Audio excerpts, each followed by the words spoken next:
સુરતના કાપોદ્રા વિસ્તારમાંથી બે પરિવારો વચ્ચે થયેલી હિંસક મારામારીના લાઈવ દ્રશ્યો સામે આવ્યા છે. દીનદયાળનગર સોસાયટીમાં નજીવી બાબતે બોલાચાલી થયા બાદ બે પક્ષો આમને સામને આવી ગયા હતા.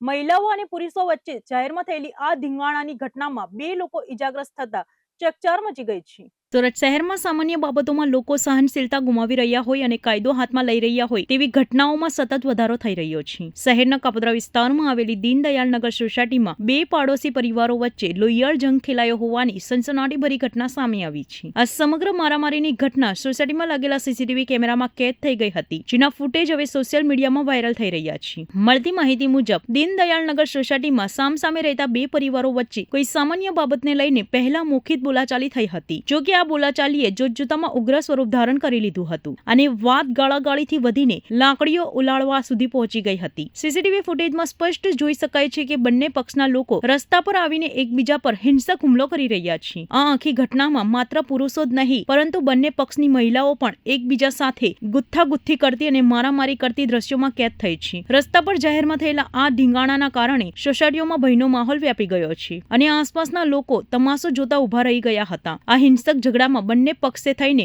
કુલ બે લોકોને ગંભીર ઇજાઓ પહોંચાડી છે. આ મારામારીમાં ગંભીર રીતે ઘાયલ થયેલી એક યુવતીને તાત્કાલિક સારવાર અર્થે નજીકની હોસ્પિટલમાં ખસેડવામાં આવી છે, જ્યાં તેની સારવાર ચાલી રહી છે. ઘટનાની જાણ થતાં જ કાપોદ્રા પોલીસનો કાફલો સ્થળ પર દોડી ગયો હતો. પોલીસે સીસીટીવી ફૂટેજના આધારે હુમલો કરનારા શખ્સોની ઓળખ મેળવવાની તજવીજ શરૂ કરી છે અને બંને પક્ષોની ફરિયાદ નોંધીને કાયદેસરની કડક કાર્યવાહી હાથ ધરી છે. મારું નામ જસ્મિકા છે. કઈ જગ્યાએ રહેવાનું? અહીંયા દીનદયાળનગરમાં. શું ઘટના બની હતી? એટલે મારી છોકરી બહાર કપડાં ધોતી હતી તો બે જણા લડતા આવ્યા, સંદીપ ને પ્રેમ.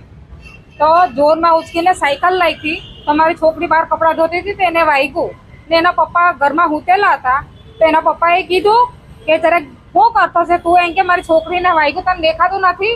તો મારા ઘરવાળા એટલું બોલવા ગયા ને એટલે છૂટી ઉચકીને એને ઈંટ મારી દીધેલી અને મારી છોકરી બોલવા ગઈ ને તો મારી છોકરીને ચપ્પલે મારેલી. કોણ છે એ લોકો? એ લોકો એક સંદીપ છે ને એક પ્રેમ. શું કરેલું ત્યાં? હવે કઈ કરતા નથી એ લોકો, આખો દિવસ ઘરે જ હોય. અત્યારે તમે ક્યાં આવેલા? શું માંગ છે તમારી? અમે તો એમ જ કેમ છું કે અમારે અમારા ઘરમાં રહેવું છે. આજે અમે 2 મહિનાથી ભાડેથી રહેતા છે તો અમે અમારું ઘર મૂકીને ક્યાં ગઈએ? એ લોકો ભાડે અમારે રહેવું કે નહીં. એટલે આ લોકો અમે આટલું બધું કરતા છે ને તો પછી અમે ઘરે જવું ને તો અમને ધમકી આપે એ લોકો. શું ધમકી આપે? કે તમે લોકો આવો ને તમારા છોકરાઓને મારવું, છોકરીઓને મારવું એમ કે. મારું નામ ભારતી છે.